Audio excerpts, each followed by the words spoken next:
जय श्री कृष्णा। राधे राधे।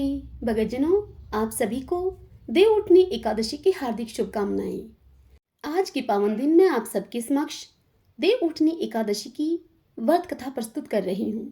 सब बोलिए विष्णु भगवान की जय। ओम नमो भगवते वासुदेवाय। महाराज युधिष्ठिर ने भगवान श्री कृष्ण से पूछा, हे श्री कृष्ण, कार्तिक माह के शुक्ल पक्ष में जो एकादशी होती है, आप उसकी महिमा बताइए। तब भगवान श्री कृष्ण उनसे बोले, हे राजन, कार्तिक के शुक्ल पक्ष में जो एकादशी होती है उसका जैसा वर्णन लोक सृष्टा ब्रह्मा जी ने नारद जी से किया था, वही मैं आपसे बतलाता हूँ। नारद जी ने ब्रह्मा जी से कहा कि पिताजी, जिसमें धर्म कर्म में प्रवृत्ति कराने वाले भगवान गोविंद जागते हैं, उस प्रबोधनी एकादशी का आप महात्म्य बतलाइए। तब ब्रह्मा जी नारद जी से बोले कि हे मुनि श्रेष्ठ, प्रबोधनी का महात्म्य पाप का नाश, पुण्य की वृद्धि तथा उत्तम बुद्धि वाले पुरुषों को मोक्ष प्रदान करने वाला है। समुद्र से लेकर सरोवर तक जितने भी तीर्थ हैं, वे सभी अपने महात्म्य की तभी तक गर्जना करते हैं जब तक कि कार्तिक मास में भगवान विष्णु की प्रबोधनी एकादशी की तिथि नहीं आती। प्रबोधनी एकादशी को एक ही उपवास कर लेने से मनुष्य 1000 अश्वमेध तथा 100 राजसूय यज्ञ का फल पा लेता है। हे बेटा नारद, जो दुर्लभ है, जिसकी प्राप्ति असंभव है तथा जिसे त्रिलोकी में किसी ने भी नहीं देखा है, ऐसी वस्तु के लिए भी याचना करने पर प्रबोधनी एकादशी उसे देती है। भक्ति पूर्वक उपवास करने पर मनुष्यों को हरि प्रबोधनी एकादशी ऐश्वर्य, संपत्ति, उत्तम बुद्धि, राज्य तथा सुख प्रदान करती है। मेरु पर्वत के समान जो बड़े बड़े पाप हैं, उन सबको यह पाप नाशनी प्रबोधनी एक ही उपवास से भस्म कर देती है। पहले के हजारों जन्मों में जो भी पाप किए गए हैं, उन्हें प्रबोधनी की रात्रि का जागरण रुई की ढेरी के समान भस्म कर डालता है। जो लोग प्रबोधनी एकादशी का मन से ध्यान करते तथा जो इसके व्रत का अनुष्ठान करते हैं, उनके पितृ नरक के दुखों से छुटकारा पाकर भगवान विष्णु के परम धाम को चले जाते हैं। हे नारद, अश्वमेध यज्ञ आदि यज्ञों से भी जिस फल की प्राप्ति कठिन है, वह प्रबोधनी एकादशी को जागरण करने से अनायास ही मिल जाता है। संपूर्ण तीर्थों में नहाकर स्वर्ण और पृथ्वी का दान करने से जो फल मिलता है, वह फल श्री हरि के निमित्त जागरण करने से मनुष्य प्राप्त कर लेता है। जैसे मनुष्यों के लिए मृत्यु अनिवार्य है, उसी प्रकार धन संपत्ति मात्र भी क्षण भंगुर है, ऐसा समझकर एकादशी का व्रत करना चाहिए। तीनों लोकों में जो कोई भी तीर्थ संभव है, वे सब प्रबोधनी एकादशी का व्रत करने वाले मनुष्य के घर में मौजूद रहते हैं। कार्तिक की हरि प्रबोधनी एकादशी पुत्र तथा पौत्र प्रदान करने वाली है। जो प्रबोधनी को उपासना करते हैं, वही मनुष्य ज्ञानी हैं, वही मनुष्य योगी हैं, वही तपस्वी और जितेंद्रिय हैं तथा उसी को भोग और मोक्ष की प्राप्ति होती है। बेटा नारद, प्रबोधनी एकादशी को भगवान विष्णु के उद्देश्य से मनुष्य जो स्नान, दान, जप और होम करता है, वह सब अक्षय होता है। जो मनुष्य उस तिथि को उपवास करके भगवान माधव की भक्ति पूर्वक पूजा करते हैं, वे 100 जन्मों के पापों से छुटकारा पा जाते हैं। इस व्रत के द्वारा देवेश्वर जनार्दन को संतुष्ट करके मनुष्य संपूर्ण दिशाओं को अपने तेज से प्रकाशित करता हुआ श्री हरि के बैकुंठ धाम को जाता है। प्रबोधनी को पूजित होने पर भगवान गोविंद मनुष्यों के बचपन, जवानी और बुढ़ापे में किए हुए 100 जन्मों के पापों को, चाहे वे पाप अधिक हों या कम, सब पापों को धो डालते हैं। अतः सर्वथा प्रयत्न करके संपूर्ण मनोवांछित फलों को देने वाले देवादिदेव जनार्दन की उपासना करनी चाहिए। हे बेटा नारद, जो भगवान विष्णु के भजन में तत्पर होकर कार्तिक में पराये अन्न का त्याग करता है, वह चंद्रायण व्रत का फल पाता है।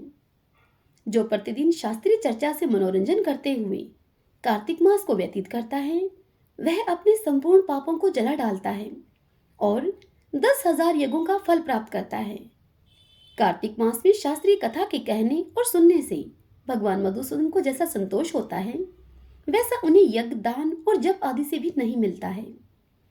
जो शुभ कर्म परायण पुरुष कार्तिक मास में एक या आधा श्लोक भी भगवान विष्णु की कथा को बाँचते हैं, उन्हें 100 गौदान का फल मिलता है।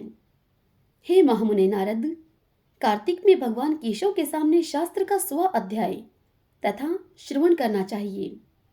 हे मुनि श्रेष्ठ, जो कार्तिक में कल्याण की प्राप्ति के लोभ से श्री हरि की कथा का प्रबंध करता है, वह अपनी 100 पीढ़ियों को तार देता है। जो मनुष्य सदा नियम पूर्वक कार्तिक मास में भगवान विष्णु की कथा को सुनता है, उसे सहस्त्र गौदान का फल मिलता है। जो मनुष्य प्रबोधिनी एकादशी के दिन श्री विष्णु की कथा का श्रवण करता है, उसे 7 द्वीपों से युक्त पृथ्वी दान करने का फल प्राप्त होता है। हे मुनि श्रेष्ठ, जो भगवान विष्णु की कथा को सुनकर अपनी शक्ति के अनुसार कथावाचक की पूजा करता है, उन्हें अक्षय लोक की प्राप्ति होती है। हे नारद, जो मनुष्य कार्तिक मास में भगवत संबंधी गीत और शास्त्र विनोद के द्वारा समय बिताता है, उस पुरुष की पुनरावृत्ति मैंने नहीं देखी है। हे मुने, जो पुण्य आत्मा पुरुष भगवान के समक्ष गान, नृत्य, वाद और श्री विष्णु की कथा करता है, वह तीनों लोगों के ऊपर विराजमान होता है। हे मुनि श्रेष्ठ, कार्तिक की प्रबोधिनी एकादशी के दिन बहुत से फल फूल, कपूर, अर्गजा और कुमकुम के द्वारा श्रीहरि की पूजा करनी चाहिए। एकादशी आने पर धन की कंजूसी नहीं करनी चाहिए, क्योंकि उस दिन दान आदि करने से असंख्य पुण्य की प्राप्ति होती है। प्रबोधिनी को जागरण के समय शंख में जल लेकर फल तथा नाना प्रकार के द्रव्यों के साथ श्री जनार्दन को अर्घ देना चाहिए। संपूर्ण तीर्थों में स्नान करने और सब प्रकार के दान देने से जो फल मिलता है, वही प्रबोधिनी एकादशी को अर्घ्य दान करने से करोड़ गुना होकर प्राप्त होता है। हे देव ऋषि, अर्घ्य के पश्चात भोजन, आच्छादन और दक्षिणा आदि के द्वारा भगवान विष्णु की प्रसन्नता के लिए गुरु की पूजा करनी चाहिए। जो मनुष्य उस दिन श्रीमद् भागवत की कथा को सुनता है अथवा पुराण का पाठ करता है, उस मनुष्य को एक एक अक्षर पर कपिला गौ दान करने का फल मिलता है। हे मुनि श्रेष्ठ, कार्तिक में जो मनुष्य अपनी शक्ति के अनुसार शास्त्र उक्त रीति से वैष्णव व्रत अर्थात एकादशी का पालन करता है, उसकी मुक्ति अविचल है। केतकी के एक पत्ते से पूजित होने पर भगवान गरुड़ ध्वज 1000 वर्ष तक अत्यंत तृप्त रहते हैं। हे देव ऋषि, जो अगस्त के फूल से भगवान जनार्दन की पूजा को करता है, उसके दर्शन मात्र से नरक की आग बुझ जाती है। हे वत्स, जो कार्तिक में भगवान जनार्दन को तुलसी के पत्र और पुष्प अर्पण करते हैं, उनका जन्म भर का किया वह सारा पाप भस्म हो जाता है। हे मुनि, जो प्रतिदिन दर्शन, स्पर्श, ध्यान, नाम कीर्तन, सत्वन, अर्पण, सेचन, नित्य पूजन तथा नमस्कार के द्वारा तुलसी में 9 प्रकार की भक्ति करते हैं, वे मनुष्य कोटि सहस्त्र युगों तक पुण्य का विस्तार करते हैं। हे नारद, सब प्रकार के फूलों और पत्तों को चढ़ाने से जो फल होता है, वह कार्तिक मास में तुलसी के एक पत्ते से मिल जाता है। कार्तिक आया हुआ देखकर प्रतिदिन नियम पूर्वक तुलसी के कोमल पत्तों से महाविष्णु श्री जनार्दन का पूजन करना चाहिए। 100 यज्ञों वाला देवताओं का यजन करने और अनेक प्रकार के दान देने से जो पुण्य होता है, वह कार्तिक में तुलसी दल मात्र से केशव की पूजा करने पर प्राप्त हो जाता है। हरिओम तत्सत। सब बोलिए विष्णु भगवान की जय। ओम नमो भगवते वासुदेवाय।